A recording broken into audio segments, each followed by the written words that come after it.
they gave me equity in the company. And within 2 years, they sold the company for $200 million, and I got a check.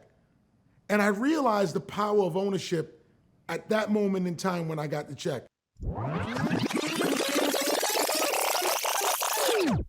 The pursuit of my dreams. I listened to Illmatic, Nas album, like everybody else.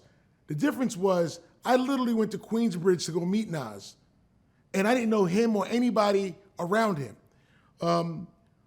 Essentially what I did was just go there and start asking people, does anybody know Nas? It's a very weird tactic to go through the front door of the projects and just start asking people if they had known this artist Nas, but it ultimately led to him and I connecting. So the passion to go that far, to be that irrational, to pursue something I wanted, was something that was important.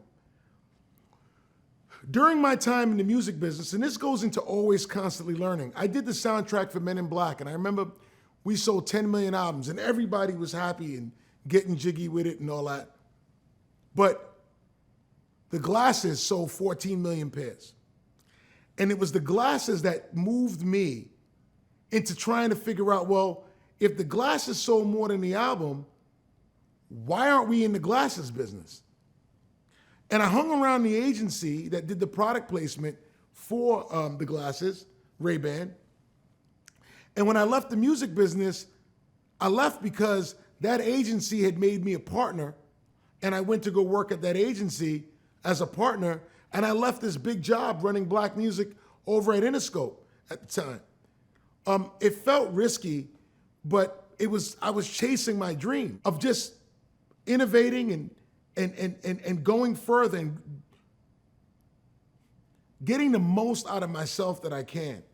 And when I got into the advertising business, the first thing I did was of any significance was I did the Jay-Z sneaker, the 50 Cent sneaker, the commercial with AI and Jadakiss, then came up with I'm Loving It for McDonald's and worked with Pusha T and Clips and Pharrell on that. And it was literally just following that path.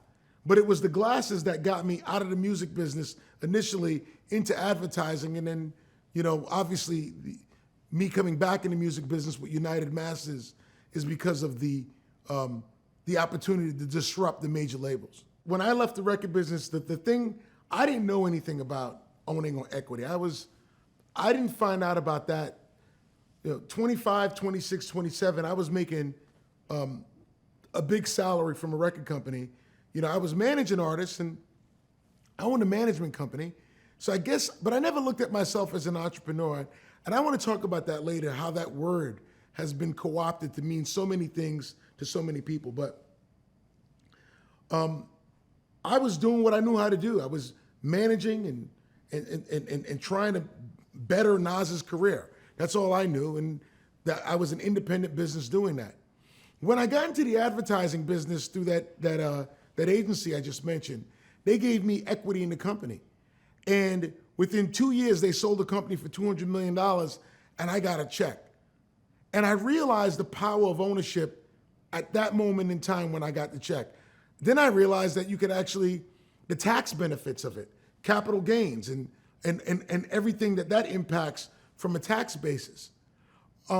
Ownership is a very, very important aspect of the evolution of us as black people.